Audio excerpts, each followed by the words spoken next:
Well, hello everyone. My name is Rick Passek, the FlyFish Fanatic, and welcome to my tying bench. Today we're going to be tying a Hairwing streamer. It's an old school style pattern with a twist. I'm just going to kick it up a couple of notches, as Emerald would say. So I'm going to just, it's one that I've used on and off for cutties and coho and a few other, and trout and stuff like that. So, alright, let's get it going. So I'm going to start off today. I usually don't use these long hooks. I'm not a big fan of them, but this is a number 4 streamer, Mustad 79580. It's a super long. I think it's a 4x or 5x long. Right. Now it is barbed. I will punch the barb after. I just don't have my pliers with me right now, so I will do that later. Sorry, that's not blood on my finger, on this finger. It's just a felt pen because it looked kind of gross. Okay, so for the thread, we're going to use Semperfli nanosilk. For the body, we're going to use some large silver holographic from Semperfli. For the rib, we are going to use a piece of black stretch floss. For the wing, we're going to use 2 materials in the wing. We're going to use a little bit of black BuckTail for the underwing, if you want to call it that.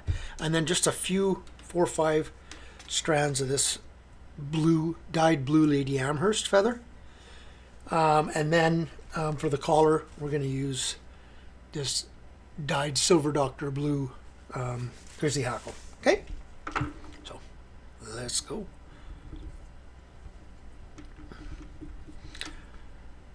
Just get your thread started all the way back to about there. So just past the point of the hook. I'm actually just going to turn my light here just so I can see when I'm tying. I just have the light turned when I do the intro. Okay, so about there. Now I'm going to just come forward to there. And I take my black stretch. Just offer it up to my side here. Once I've got it well hooked, I just really stretch it. I really want this. I don't want it to add to the thickness of the body, right? Okay.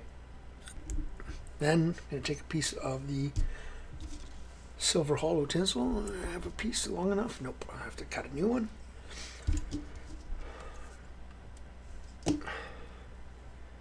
Piece of the silver hollow tinsel. Put this one on just at the back end here because it doesn't add any size, any thickness, so it's not going to be a bump or anything. Now you can do whatever you want here. You can make it silver, you can make it gold, you can make it red, green, black. It's all up to you. Same with the rib, it's up to you. I just found that I really like this one. The other one I like doing sometimes with the same pattern is I've got a blue holographic tinsel that I'll do with again with the black rib though. So this one just slightly overlapping every turn. You don't want to leave any gaps if you can help it.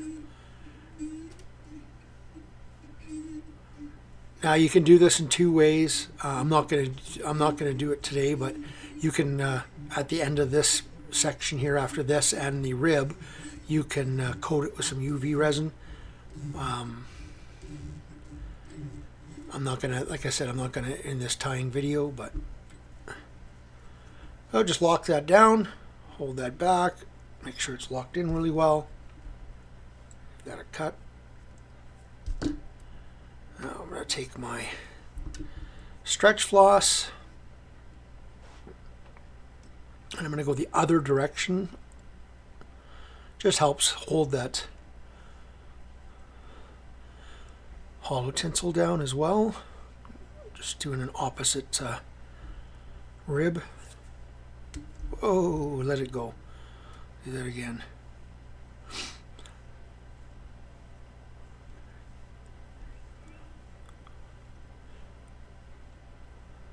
I like having about 2 mil, give or take, between each wrap. So tie that down. Not too concerned if that front end looks a little messy because it's all going to get covered and hidden. So give that a stretch, pull that off. I'll come back just a bit. There we go. I'm going to wax my thread because now I'm going to be putting on some deer hair. And as you guys all know, deer hair can be slippery. This is actually black bucktail. I'll show you guys in a minute once I get my chunk how much I'm putting in.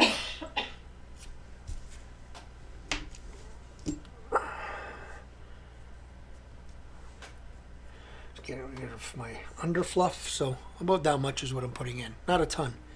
So I'm gonna put that into my hair stacker.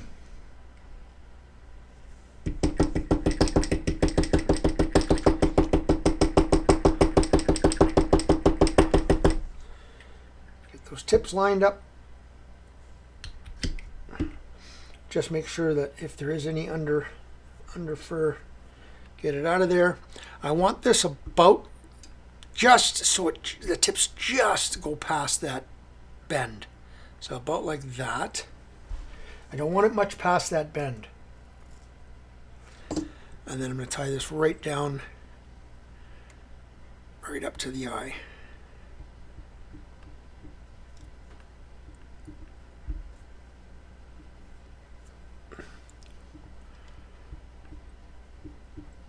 Okay, so there we go.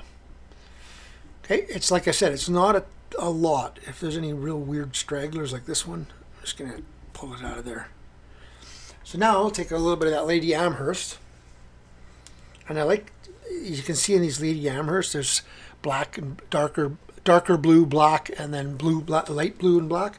That's the ones I really want. So I'm going to go in here. I'm just going to grab half a dozen or so. And I'm going to take 2 or 3, make sure they kind of stay together and put them on kind of on my side here. And I want it about as long as that tail. Put it on my side, just give it a hold.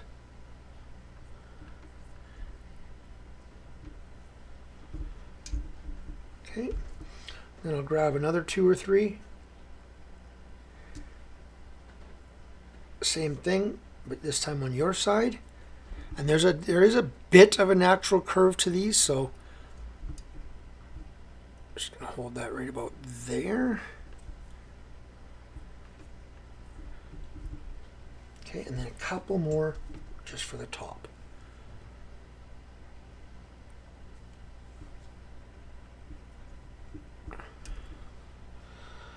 Okay, that looks pretty good. So now I'm going to nip that all off, those butts.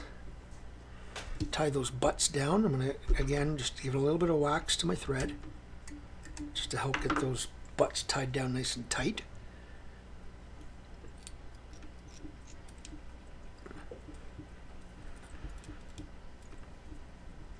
And then go back right to about there where those, your tie-in point. Okay, now I'm going to take a piece of the Grizzly, the dyed blue Grizzly, and I want one of these fatter ones from the back of the cape. Almost like the schloppen, right? A little bit fatter. I'm going to peel back all the under fur from it because I don't want that in the pattern. Let's go to right there.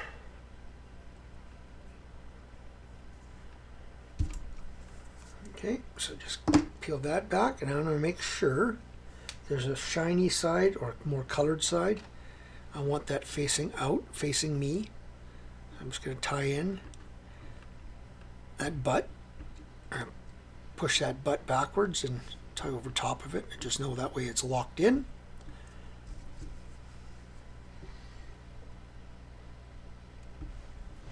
Okay. I'm just going to stroke all these fibers back as I go around. And I want about 3 or 4 turns here. I'll do 3 and see what it looks like, and I'll give it 1 more at least, maybe 2. It all depends on the feather you have, right? Depends how thick the feather is. And I'll do 1 more. Okay, it looks a little messy right now, but it'll come together in a second. tie that off, stroke all that back, and now build a bit of a head going over top of that. I want this stuff to kind of fold, streak backwards, lay back. So build up a fairly decent sized head here. Like that. Gonna give it a whip finish right there. Shoot all those hairs out of the way. One whip finish. Take my feather, get rid of it, the piece there. Now I'm going to take a little bit of Sally's. Put it right on the thread there. Give that a bit of a whip finish right on top.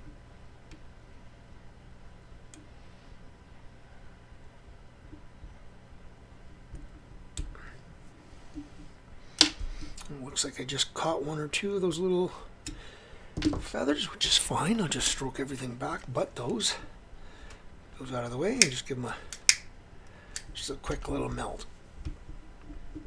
And that's the finished fly right there. Now, looks okay, but have a look when it gets wet.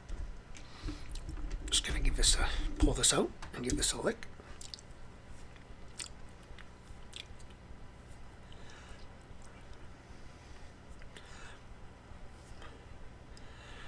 And this gets wet and slicks back. It's a pretty cool looking fly, right? There's another one that I tied earlier, right? Slicks back really nice. They really do. They're very good for larger minnows, needlefish, that kind of thing. Here's another one, but I put a little bit of chartreuse in the underbody, chartreuse deer hair. So it just gives you a little bit of a, almost like a lateral line. So, but other than that green, it's exactly the same materials. So, and like I said, when this gets wet, I didn't get it that wet. So, but this will all slick back, and I'll have a little bit of more of a head here. If you want, you can even put a couple of little eyes on. You can UV resin a few eyes on it if you want to. But I've never found you needed to. So. Alrighty, hope you guys enjoyed that one. I know that one's a little different, but like I said, it's a little slightly older school style pattern, but they still work really well. So yeah, give that one a shot.